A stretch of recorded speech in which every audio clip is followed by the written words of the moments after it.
Et salut à tous, on se retrouve sur le salon Octogone. Octogone, formidable salon, moi je vous ai déjà fait une vidéo dessus. Il y a 2 ans, malheureusement il avait été annulé l'année dernière à cause de la pandémie, voilà.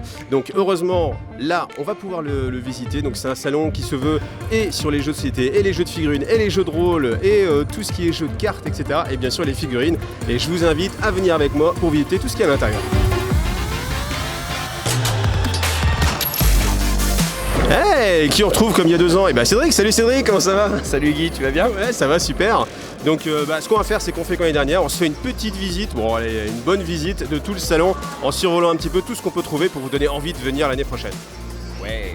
Alors, qu'est-ce qu'on peut trouver en arrivant directement sur le salon? Et bah forcément nos goodies, parce que chaque année on profite pour refaire un peu le stock et puis forcément faire avec nouvelles itérations. D'ailleurs, dans nos buvettes, vous pouvez trouver notre super Magnifique gobelet qui peut servir de porte-brosse à dents, comme chez moi par exemple. Exactement. Ou qui peut servir quand il y a des potes à la maison et que ça déborde. Alors, est-ce que tu peux me dire un petit peu de ce qu'on va trouver sur Octogone? Alors là, déjà dès l'entrée, vous allez trouver beaucoup de jeux qui sont liés soit à la famille, soit à l'accessibilité. Donc on a comme ça différentes associations qui présentent des jeux pour les malvoyants, pour tous les autres, les problèmes de 10 et autres. On enchaîne avec aussi les jeux liés, qu'on dit plutôt familiaux. Donc voilà, les jeux qu'on joue entre parents, enfants. C'est là qu'on va trouver tous les plus jeunes, les petits jeunes à former à nos... Pour devenir des vrais wargamers. Et puis un peu plus loin, on va trouver l'espace jeux vidéo. C'était un des rares médias jeux qu'on n'avait pas. Et ça marche toujours aussi bien. Donc beaucoup de rétro gaming, de la 3D, de la réalité virtuelle, pardon. Voilà. Et on a aussi un espace Lego. Ah oui. Parce que ça reste du jeu. Pour faire plaisir à Romain de la boîte à moque, on salue parce qu'il se marie. Il a pas pu venir parce qu'il se marie. T'as déjà vu une excuse aussi bidon ça? J'y crois pas. Et donc notamment on a comme à la dernière édition, on a aussi le fameux puzzle, et cette année ils ont fait un puzzle qui reprend la mascotte de l'édition actuelle. Donc vous pouvez venir, ils vous donnent un petit bac avec plein de pièces dedans et puis une notice de montage. Vous faites le montage, vous la ramenez à l'accueil et petit à petit comme ça la fresque va se construire. Alors pendant qu'on passe justement sur l'espace famille, donc là justement pour que vous puissiez jouer avec vos enfants et les initier à ce magnifique art qu'est le jeu, et bien si tu pouvais nous présenter un petit peu la manifestation et son historique un petit peu. Alors Octogone, c'est une convention qui existe depuis 12 ans, donc on est à la 11e édition. Forcément l'année 2020 sinistrée au milieu, même si on a quand même eu une convention virtuelle qui s'est tenue. Qu'à la base c'était l'impulsion d'associatifs locaux et puis aussi d'une boutique locale qui avait bien lancé le truc. On avait commencé dans un local plus petit où on avait 1600 m². Aujourd'hui on a un peu plus de 8000 m². Donc chaque année ça évolue, chaque année on a de plus en plus de monde. Est-ce que tu sens qu'il y a une baisse ou une augmentation, une stabilisation par rapport à l'année dernière, enfin il y a 2 ans? Alors a priori par rapport à la dernière édition, là on est en train encore de péter les scores. Chaque année en fait la convention se fait connaître de plus en plus et forcément on attire de plus en plus de gens. Et ce qui est bien, et notre volonté en tout cas, c'était vraiment d'attirer tout le public, ouais. Y compris des joueurs occasionnels, y compris et pas forcément que des core gamers ou des vétérans. Et c'est vrai que du coup là, je pense que le pari est réussi parce qu'on trouve aussi bien des familles qui viennent juste pour quelques heures pour découvrir un peu des jeux et sans forcément être à fond dans le jeu justement. Comme on trouve des fous de tournois qui viennent passer toutes les nuits, parce qu'il faut le rappeler, hein, c'est ouvert en continu, donc c'est du vendredi 14h jusqu'au dimanche à 19h. Non-stop, donc vous pouvez dormir là ou ne pas dormir et faire 2 nuits blanches si vous avez envie. Voilà, c'est plutôt ne pas dormir, donc notamment ce qui marche bien la nuit, c'est de la figurine et le jeu de rôle. Voilà. Forcément, pour les fanatiques. Donc dans un salon consacré à l'imaginaire, bien sûr, on va avoir des gens qui viennent partager leur création, leur passion. Et là, on a Émilie Marie qui réalise par exemple des choses à la demande, comme par exemple si vous vous mariez, vous pouvez avoir des sculptures personnalisées. C'est aussi ça l'intérêt de venir rencontrer en fait des créatifs, c'est de pouvoir avoir des choses qui sont faites rien que pour vous, suivant vos demandes. Voilà, donc comme elle cherche à vivre de sa passion et que moi je soutiens tous ceux qui cherchent à vivre de leur passion, voilà, petite pub pour Émilie Marie. Donc là, on est sur l'ensemble des 8000 m² de ce qu'il y a sur Octogone? Ah non, pas du tout. Là, c'est juste l'étage inférieur. Il y en a encore le double là-haut. Incroyable. Allons-y.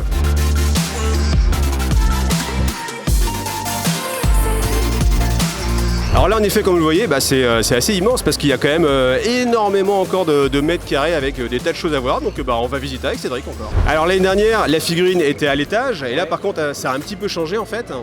Alors ouais, on change chaque année un peu de configuration pour que tous les pôles soient toujours un peu mis en avant.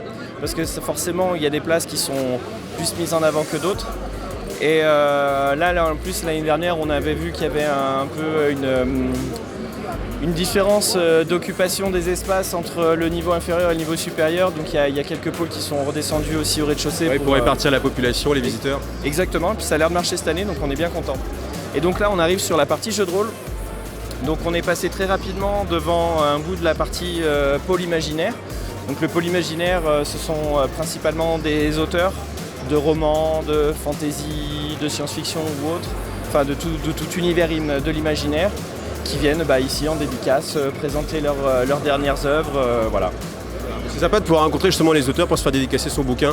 Moi je sais que sur les salons c'est toujours le petit côté un petit peu sympa où tu te dis bon voilà j'ai rencontré la personne qui l'a écrit, c'est toujours plus sympa. Alors là c'est un stand professionnel donc où il y a aussi quelques démonstrations sur leurs dernières nouveautés et puis même sur leurs jeux canoniques. Et en avançant un peu plus loin, on va arriver, donc on va passer cette zone où justement on a aussi donc tous les éditeurs de jeux de rôle présents sur le salon et qui nous montrent pareil leurs dernières nouveautés. Donc il y a pas mal d'accessoires aussi, j'ai vu, il y a des vendeurs de dés, parce que c'est vrai que quand tu es rôliste, souvent, bon, contrairement aux figurinistes qui ont toujours plein de figurines, eux les rôlistes ont un petit peu moins de matériel, donc forcément ils aiment bien un petit peu avoir les jolis dés qui vont bien, la petite bourse qui va bien. Voilà, c'est ça, c'est que les figurinistes ils ont leurs figurines, les rôlistes ils ont leurs dés. Voilà. C'est ça. Et comme en général ils peignent pas leurs dés, eh bien ils les achètent déjà pas. Exactement. Donc là derrière nous c'est toutes les tables qui sont en libre accès justement pour les gens pour faire plein de jeux de rôle. Oui en effet là ce sont les tables de jeux de rôle. Donc on a un super accueil qui permet de coordonner en fait les inscriptions de tables. Donc les maîtres de jeu déclarent les tables qu'ils ouvrent. Ce qui permet aux joueurs potentiels de pouvoir venir s'inscrire tout simplement. Ouais, pour se répartir directement. Exactement. Et là c'est la partie jour, donc ils sont cloisonnés entre guillemets à leur zone, mais la nuit les rôlistes savent envahir l'espace au besoin pour en profiter au maximum. Donc là justement qu'on en parlait tout à l'heure, on voit tout ce qui est customisation de boîtes, de sets 2D, tout ce qui est imaginaire, tout ce qui peut être un petit peu accessoire de rôliste. Voilà exactement, donc on a plein de petits, des potions magiques, enfin bon, plein de choses.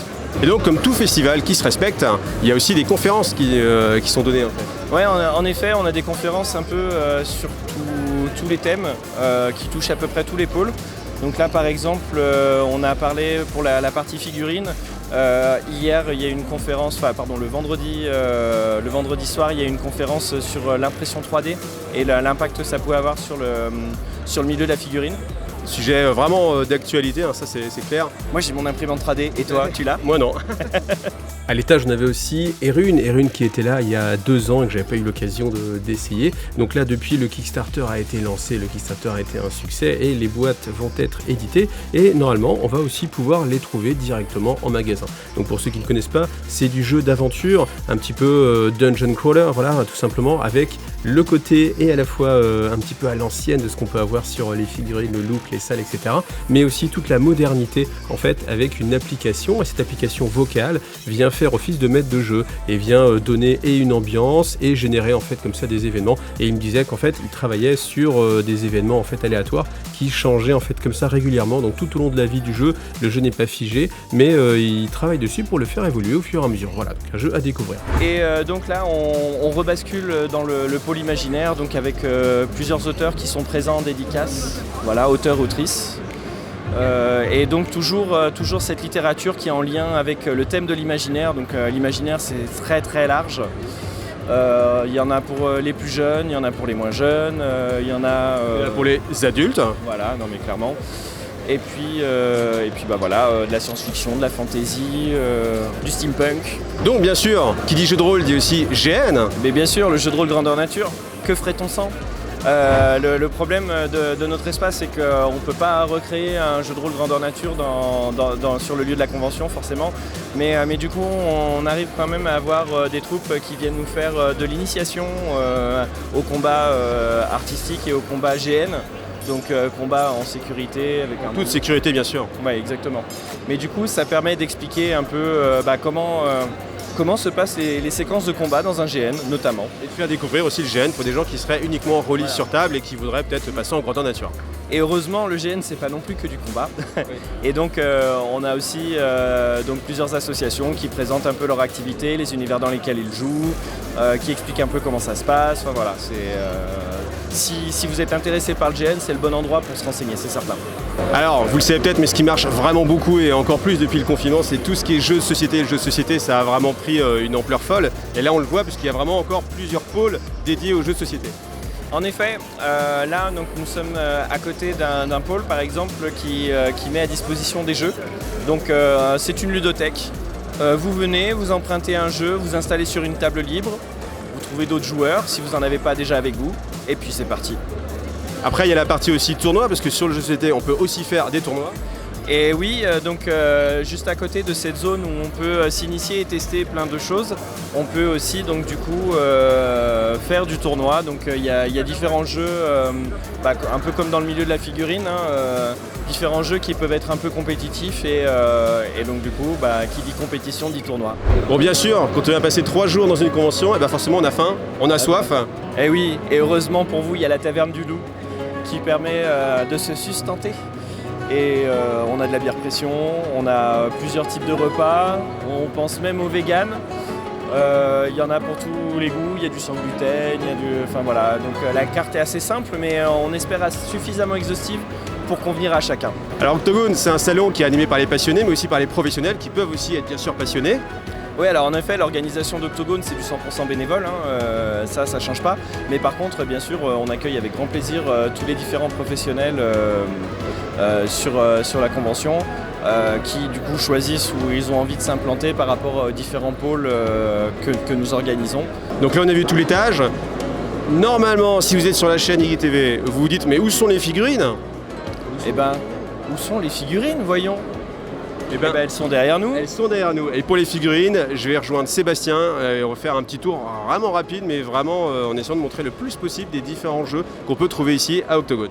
Et voilà, et moi je vous laisse entre de bonnes mains, il n'y a pas de souci. Merci à toi. À bientôt. On fait un petit tour aussi sur le stand de P-Work Wargame qui est spécialisé dans des tapis. Je vous ai déjà fait plusieurs vidéos parce que je suis en partenariat aussi avec eux. Donc ils étaient là bien évidemment pour la 2e fois. Ils sont venus d'Italie. Donc là aussi ils ont dû faire un petit peu de chemin. Donc ils vendaient des tapis, des pistes à dés et puis des décors. Voilà, donc n'hésitez pas à les retrouver directement sur leur site internet. Et là pour la suite maintenant, on va s'occuper de ce qu'on préfère évidemment, à savoir la figurine. Et je suis avec Sébastien. Bonjour tout le monde.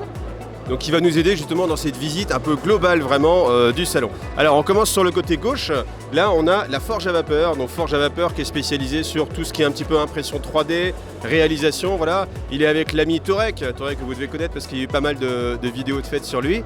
Donc ça c'est les stands un petit peu on va dire commerciaux qu'il y a sur le... Tout à fait, quelques stands commerciaux, des gens qui présentent ce qu'ils produisent, du matériel qui est quand même assez magnifique, on va pas se mentir. Et tu dis ça parce que tu es payé pour dire ça en fait. Ouais, je suis payé, on m'a augmenté mon salaire de bénévole il n'y a pas longtemps, donc carrément. Ah, on t'a doublé ton salaire gratuit de bénévole. Exactement doublé, ouais, à grosse négociation. D'ailleurs, est-ce que tu sais combien il y a de bénévoles un petit peu sur la manifestation ? On doit pas être loin des 200, je sais que rien qu'au Pôle Fig, on est à 70. Et si on n'est pas loin des 200, ça doit être ça, ouais, okay. Sur le week-end. Donc là ensuite on a Malia, donc Malia c'est un jeu qui a déjà été présenté beaucoup sur la chaîne, vous avez une vidéo spécialisée, donc je vous remets le lien vers la vidéo. 23h voire 23h30.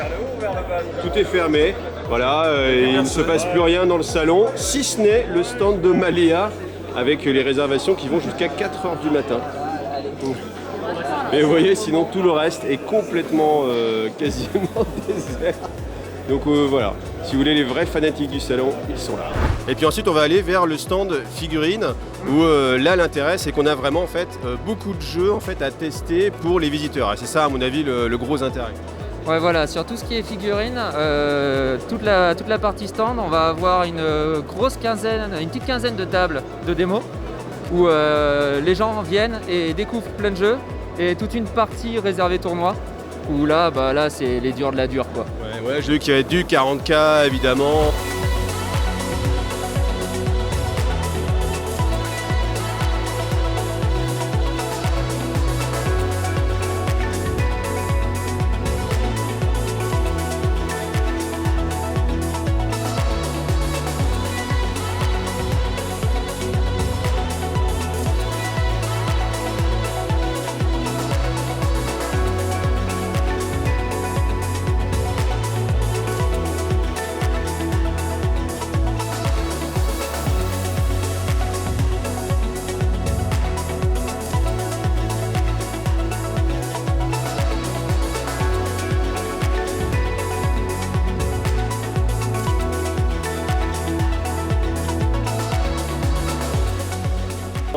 Du X-Wing hier soir, des choses comme ça.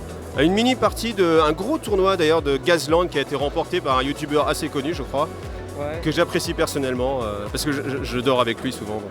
Ah ouais, forcément ça crée des liens. Alors est-ce qu'on commencerait pas par Dracula of America? Donc, est-ce que tu peux vous présenter un tout petit peu le jeu? Ouais, Dracula's America, on est sur un jeu western avec une dizaine de figurines de chaque côté.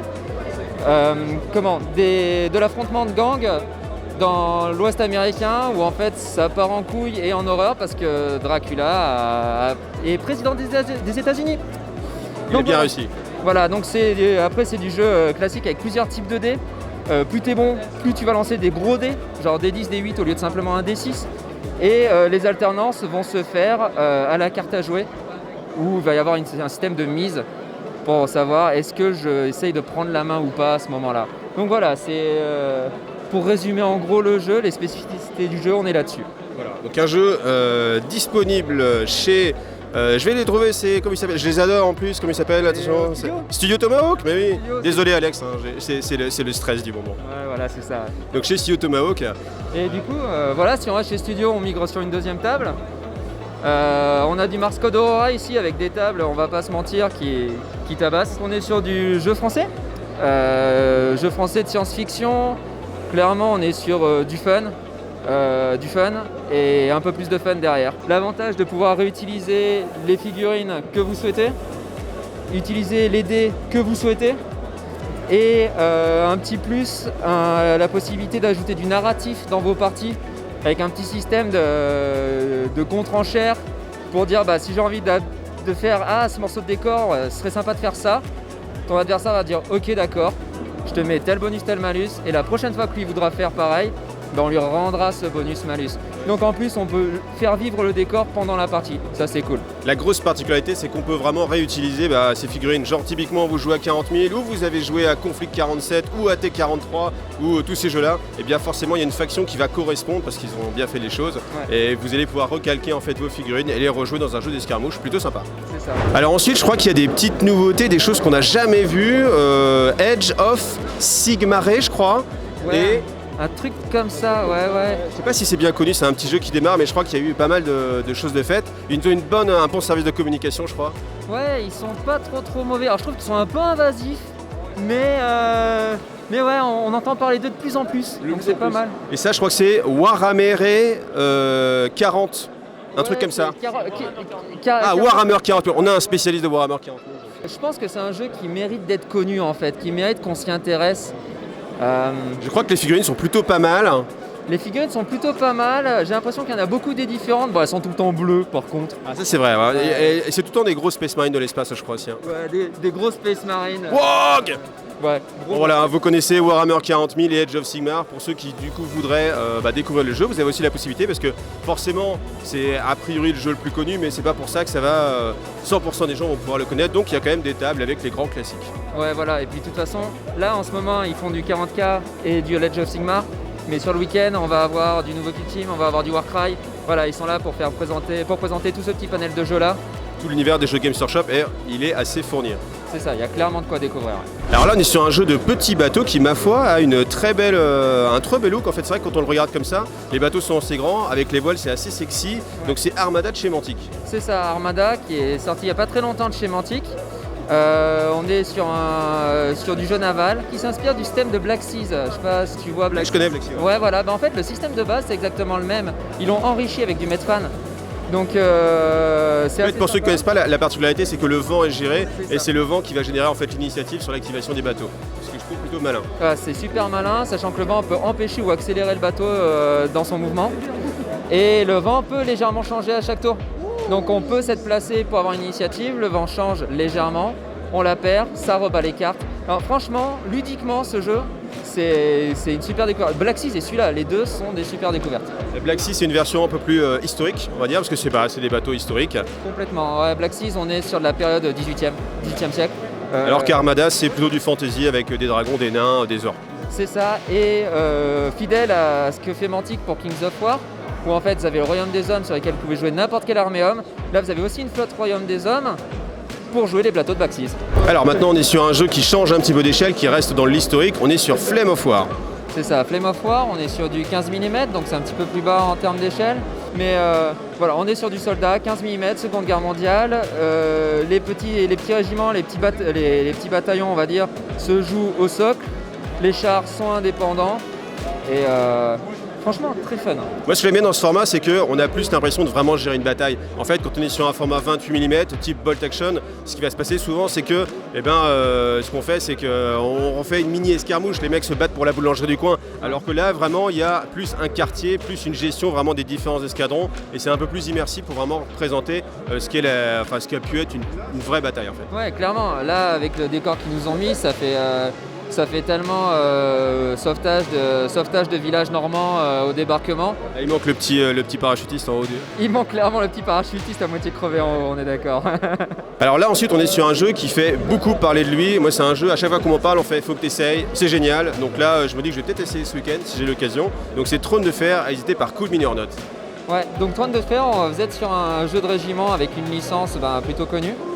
Avec l'avantage du régiment complet où en fait plutôt que de passer 20 ans à déplacer figurine par figurine, vous envoyez sur du socle. Après il y a la particularité aussi, je me permets de rajouter, c'est la gestion du plateau en fait. Alors je sais pas que ça s'appelle un plateau de commandement, mais en fait, vous avez un plateau hors jeu avec des figurines qui viennent rajouter des effets en fait dynamiques sur le jeu et qui ne sont pas uniquement du combat. C'est tout ce qu'on va avoir à l'influence et je pense que ça tombe très bien avec Trône de Fer parce que dans Trône de Fer on sait qu'il y avait tout le côté bataille et il y avait aussi tout le côté lutte d'influence, incestine et arnaque automobile.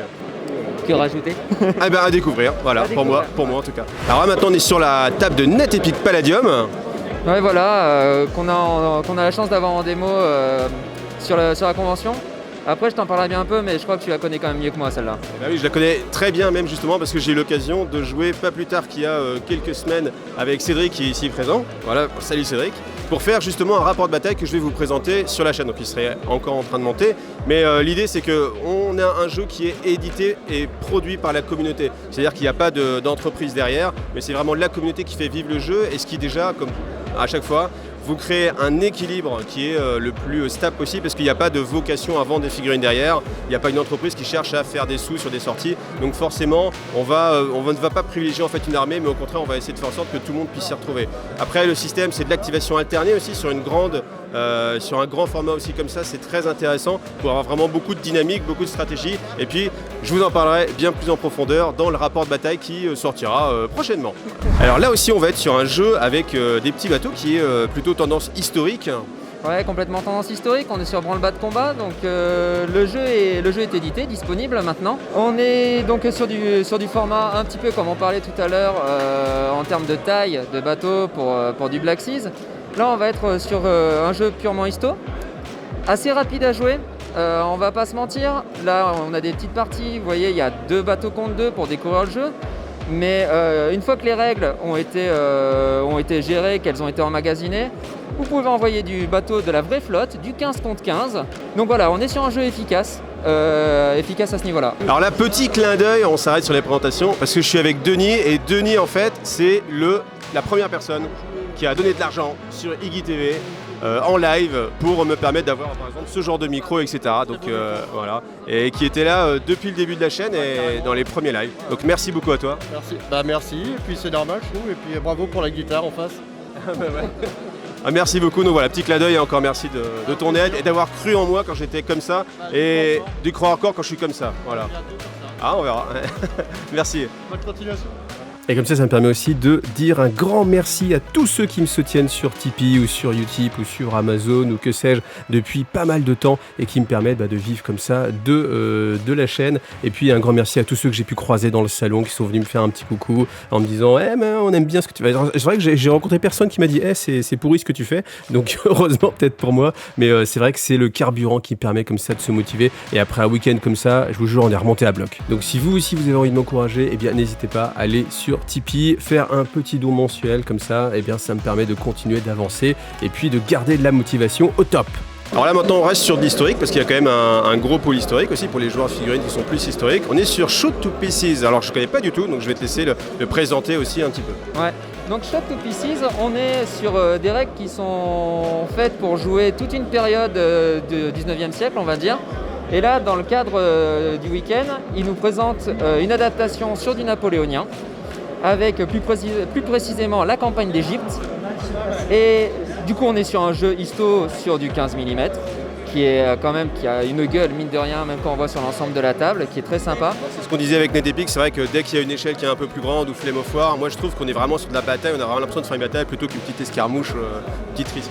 Clairement. Et là, en plus, ce qui est assez cool avec Shot to Pieces, c'est qu'on est sur un jeu histo, mais à règle simple, en fait.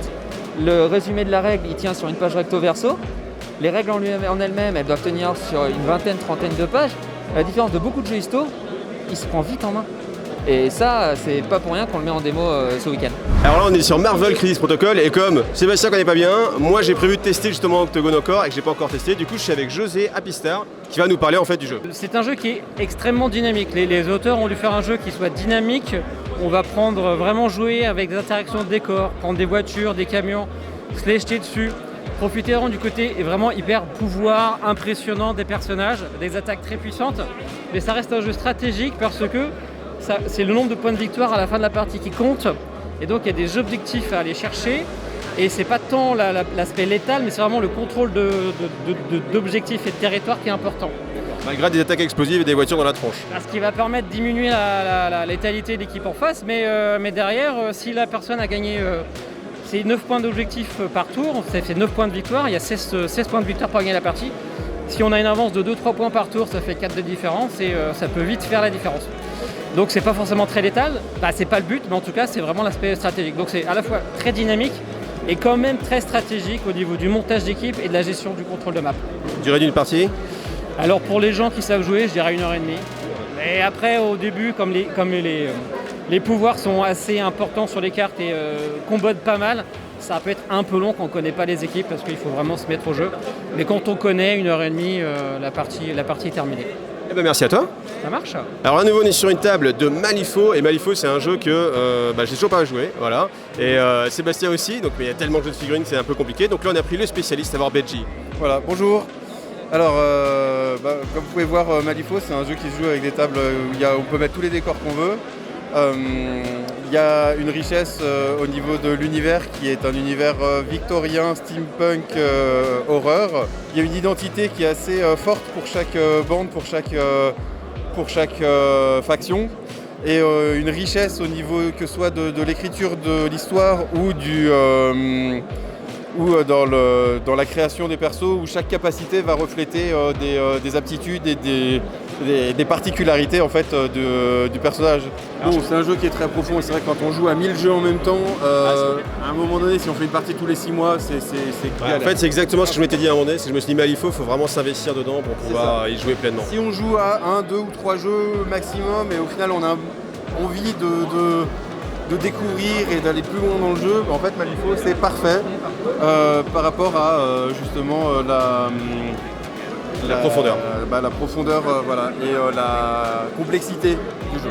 C'est un jeu où en fait on va avant tout chercher à faire l'objectif avant de tuer, les objectifs avant d'essayer de tuer les filles adverses. C'est un jeu où on joue sans dés, c'est un jeu d'escarmouche dans lequel on va jouer avec un jeu de 54 cartes.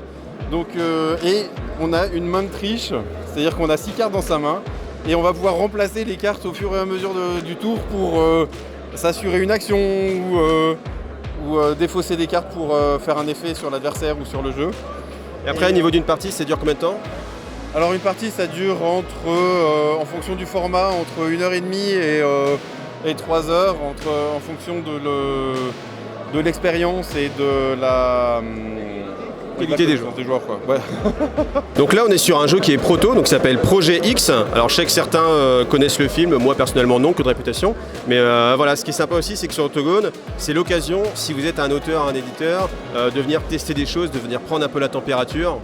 Ouais, tout à fait. Là, on est sur un jeu qui est dans la tête de l'auteur depuis un petit moment, mais qui prend une forme testable depuis 3-4 mois. Super intéressant, c'est d'avoir le retour en fait des gens qui ne sont pas vos amis. Ça, c'est un conseil que je peux donner, c'est que si vous créez un jeu, faites-le tester à des gens qui ne sont pas vos amis, qui ne vont pas vous dire « Ah ouais, c'est super ce que tu as fait. Je l'achèterai jamais, c'est nul, mais franchement, c'est super, on est content pour toi. » C'est ça, on est complètement là-dedans et on en a rediscuté encore pas plus tard que ce matin. Il a trouvé des bugs hier soir en faisant des parties avec des gens qui n'avaient jamais joué. Donc en fait, il faut absolument en fait. Ouais, c'est hyper important le playtesting et surtout en sortant du cadre pour aller vraiment sur quelqu'un qui connaît pas du tout le jeu et qui a aucune notion du jeu et qui va tout de suite te mettre le doigt sur les choses qui sont pas forcément claires. Complètement. Dans les autres jeux que j'ai eu l'occasion d'essayer, il y a aussi Ranger of Shadow Deep, ça fait longtemps que je voulais y jouer et là, grâce à l'ami Jean Peinture, eh bien, j'ai pu l'essayer sur une magnifique table, vous voyez, hein, cette table extrêmement immersive.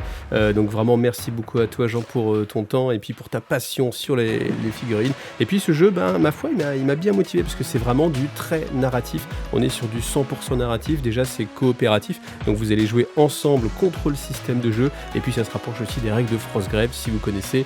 J'espère qu'on aura l'occasion d'en reparler sur la chaîne en tout cas. Alors on parlait aussi de pouvoir justement essayer des jeux et ça c'est une particularité qu'on a sur Octogone, c'est que vous mettez en fait à disposition plein de figurines d'armées de bénévoles pour que les gens puissent tester. Et en fait, ce que j'aime comme démarche, c'est que les gens choisissent par la figurine et disent tiens cette figurine me plaît et ben voilà tu vas tester le jeu. Exactement, et comme ce qu'on leur propose, en général c'est plutôt le soir, quand il commence à y avoir moins de tables, que les gens veulent continuer à jouer.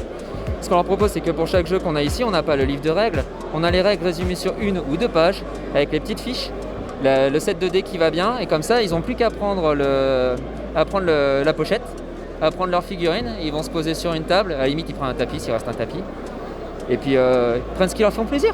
Voilà, et c'est comme ça qu'il faut choisir un jeu de figurines, au look des figurines. Clairement, tout à fait. Alors après, il y a des stands qui sont un peu plus imposants parce que vous avez la chance d'avoir les éditeurs directement. Donc là, on a le stand d'Alchemy. Alchemy est donc bien connu des foules, hein. Il est là depuis un moment. Parce que Nico Leblanc, pour moi, c'est le plus gros warrior en termes de communication. Il est partout sur n'importe quel forum où vous avez, il est là. Il est là tout le temps. Il continue à faire vivre ce jeu qui le mérite, qui est super sympa à faire jouer, qui, on va pas se mentir, a des figues exceptionnelles. Même avec un univers original aussi. L'univers original, un système 2D qui est original, de l'escarmouche, très peu de figurines sur le terrain, même pas 10 figurines efficaces, des parties courtes. Franchement, c'est vraiment agréable de voir ce jeu continuer à vivre en fait, il le mérite. Ensuite, on a un autre éditeur français aussi bien sûr, Cocorico, avec TGCM, qui propose 2 jeux de figurines, à savoir Carnage et Briscard, tout à fait. D'ailleurs, il a commencé par Briscard en plus.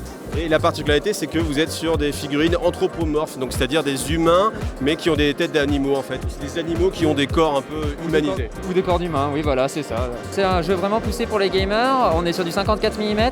On a vraiment les deux parties. Briscard, on est sur du fun, avec une sculpture un peu comics, un peu animée on va dire des figurines pardon. Et Carnage là on est plus sur du gamer beaucoup plus stratégique. Les deux jeux s'inspirent l'un de l'autre mais sont pas compatibles entre eux mais ils n'ont pas la même finalité. Et ensuite on va terminer sur le stand d'Oxycade Games avec Kairis, tout à fait, en fait, je bégaye mais à force. Et en fait Kairis, vous allez avoir droit à une vidéo dédiée, donc on va pas rentrer forcément trop dans les détails mais on est sur un jeu vraiment d'escarmouche, ambiance Medfan, voilà, qui s'apparente un peu à ce que vous pouvez éprouver avec une partie d'Eden ou ce genre de choses. Ouais voilà, après je t'avoue que sur Kairis je te fais complètement confiance sur ce que tu viens de dire. Bon, en tout cas les figurines sont très jolies. Ah bah là franchement on a une chance cette année d'avoir des exposants et elles sont à tomber leurs filles quoi, ouais, clairement. Ça va. Alors non, vous filmez pas Kairis, hein, ça c'est mon truc, hein. La concurrence comme ça moi ça me saoule. Hein. Ah, la concurrence? Quelle concurrence monsieur? Il n'y a pas de concurrence. Bah si, je vois bien. Vous n'êtes pas un concurrent monsieur, voyons pas. Alors je ne sais pas présenter avec Sébastien, mais par contre il y a Légion Distribution qui est là depuis de nombreuses années, donc qui amène pas mal de tables en fait pour tester leurs différents jeux, parce que c'est vrai qu'ils sont très orientés jeux de figurines. Donc on a une magnifique table de God Tier, et honnêtement entre les figurines peintes avec la table comme ça en 3D, eh bien ça change complètement l'impression qu'on a sur le jeu. Et c'est vrai qu'un simple plateau, vous passez à un plateau en 3D tout de suite, eh bien ça change tout. En termes de jolies tables aussi, on a la table d'Infinity, je trouve que c'est toujours un jeu qui a envoyé beaucoup de visuellement, c'est le jeu qui vous donne envie. On a une ambiance SF, mais SF un petit peu plus cyberpunk, ce qui est un peu plus rare évidemment quand on est entouré de figurines type gothique, mais vraiment avec un jeu assez poussé, assez profond et qui est là depuis de nombreuses années. Donc voilà, n'hésitez pas aussi à découvrir Infinity. Après, vous le connaissez sans doute, il y a Fallout en mode jeu de figurines. Donc là aussi avec une magnifique table, vous voyez à quel point une jolie table, ça peut vraiment vous transporter en fait dans l'univers et vous donner envie de jouer. Donc là, j'ai pas eu l'occasion d'essayer, mais je pense qu'à l'occasion, j'essaierai de vous faire une partie. Et puis, par contre, ce que j'ai pu essayer, c'est la table de Bushido. Donc, merci Gaël pour la démonstration. Donc, j'ai joué avec l'ami Mahar, voilà, avec nos deux équipes. Et puis, on s'est affronté sur ce jeu qui est un jeu en mode escarmouche, mais avec vraiment des règles assez profondes. En fait, il y a vraiment beaucoup de choses à regarder. Donc, j'avoue que c'était un poil trop touffu pour moi, mais c'est comme Malifaux en fait, c'est le genre de jeu, il faut vraiment s'investir pleinement dedans pour pouvoir en profiter. Alors qui dit figurine dit aussi accessoires, donc là on a Dédalus Made in Normandie. Ouais, avec des accessoires, que ce soit aussi bien pour de la table de jeu, de wargame ou de la table de jeu de rôle carrément. Ouais, ça va super bien. Et moi je trouve que c'est toujours assez important d'avoir des petits accessoires comme ça et ça donne une vie vraiment dans les décors, vous le savez, c'est assez sympa. C'est ça, figurines peintes, c'est cool avec les décors montés, peints, l'immersion est top en fait. Après on a Olum, donc Olum qui va lancer en fait un Kickstarter financement participe sur un système d'établi en fait repliable, modulable pour le transport. Voilà. Hop. Ensuite on a Maxime Castro, salut Maxime, qui barbouille des figurines on va dire. Ouais, c'est ça. Ouais. Mais ma fille je crois qu'elle faisait pareil avec des pinceaux. Ouais, c'est ça. C'est Mais des dessins, un peu c'est du coloriage, je crois qu'on appelle ça, coloriage des figurines. Ouais, bah bien sûr. Je sais que peut-être certains connaissent d'entre vous. D'abord je fais des petits numéros et après je prends les couleurs qui vont avec. Ah yes, comme les petits poneys. Ah oui. Eh ben oui. Donc après le côté initiation ça se fait aussi sur initiation jeu et initiation peinture et c'est pour ça qu'on a des tables en fait où les plus jeunes peuvent se mettre justement à la peinture. Oui voilà, il n'y a pas d'âge en particulier, on a des bénévoles qui les encadrent, qui leur donnent des petits conseils. On remercie pour tous ceux qui nous ont fourni en matériel, pour les pinceaux et les peintures, c'est adorable. Et du coup ça c'est plein depuis ce matin et en principe ça devrait être moins plein demain soir. Alors certains disent que comme ça tu laisses tes enfants tranquilles et puis tu vas faire un tour avec ta femme, c'est vrai ? Non, tu laisses tes enfants avec ta femme et tu vas faire un tour tranquille. Et après bien sûr pour ceux qui savent un petit peu plus peindre, on a l'octopainting. L'octopainting maintenant incontournable, on a des gens qui viennent de très très loin pour participer. Et là, là c'est pour pleurer les petites larmes de sang en fait. On se dit que... En fait c'est bien, je trouve que c'est hyper motivant, que ce soit sur des bustes où en fait c'est juste hallucinant en termes de qualité, et même sur des des petites figurines de jeu où on se dit mais je peux y aller, je peux y arriver. Et on a plusieurs catégories et surtout en fait on a aussi une catégorie débutant pour ceux qui se sont mis à la peinture récemment, où c'est la première fois qu'ils présentent une figurine et qui se disent moi aussi j'ai envie de montrer mon travail et lui aussi peut être récompensé. Récompensé forcément, parce que c'est vrai que si on débute et qu'on met tout le monde dans la même catégorie, le débutant va avoir aucune chance. C'est ça, il va jamais exister le pauvre ou quasiment jamais exister. Là au moins comme ça les met sur un pied d'égalité et ils ont tout de suite des vrais retours pour débutants et il y a des retours sur quasiment toutes les figurines présentées, ça c'est cool. Et donc pour finir avec la peinture, on a aussi des vrais professionnels qui viennent donner en fait des sortes de petites conférences pour partager en fait leur expérience. Oui voilà, donc là on a Julien à la Bonne Pindouille qui est en train de peindre un buste en direct. Ça a commencé en début d'après-midi, les petites démonstrations de live painting, ça va durer toute cet après-midi et tout demain après-midi aussi, avec pas mal d'invités qui sont clairement prestigieux. Clairement prestigieux et là-dessus on apprend beaucoup. Si vous avez le temps de vous y arrêter pour regarder, on apprend énormément. Et les gens le croient. C'est ça le problème. Les gens le croient. Et tu sais, il a mis exprès de mettre son attel pour attendrir les gens. Pour que les gens ils fassent le pauvre, il vient faire ça alors qu'il est blessé. De toute façon, il est affaibli maintenant ce soir. Il a le poids tout collé, il est en fin de carrière. Et pour finir, Octogone, ça s'adresse aussi aux gens qui connaissent bien le jeu et qui viennent justement se faire plaisir et s'affronter dans des tournois. Ouais, complètement. On a un petit paquet de tournois cette année à Octogone. Ça a commencé hier fin d'après-midi. Là, c'est en train de jouer et ça devrait se terminer sur les différents tournois dimanche, demain, vers les 18h. Donc on a du tournoi tout le week-end. Il y a 40K Infinity, on a du Saga, on a du Briscars. Warhammer Underworld. Alors Underworld, il y en a eu un petit hier, on a eu du X-Wing qui ressort aussi. Oui, X-Wing, ouais. Ouais, carrément. Et puis voilà, franchement, en ce moment, là cette année, on a une quantité de jeux différents, des jeux essentiellement récents pour la plupart. Donc et du Saga, super jeu bien sûr, je vous ai déjà fait pas mal de vidéos sur la chaîne, Saga c'est comme ça. Magnifique. Saga Âge de la magie, là du coup. En plus, c'est encore mieux. Moi je suis moins historique. Permet de recycler les vieilles figues. Exactement. Voilà. D'une marque qu'on ne citera pas parce que tout le monde la connaît. Bon, en tout cas Sébastien, merci beaucoup à toi, merci pour ton temps et puis merci pour l'organisation et tout. Merci à vous d'être venu, donner un petit peu une vue de ce qu'il y a et puis de votre gentillesse. C'est le moment où tu dis venez à Octogone, c'est génial. Ah oui, pardon, venez Octogone, c'est génial. Merci à toi. Je t'en prie, merci.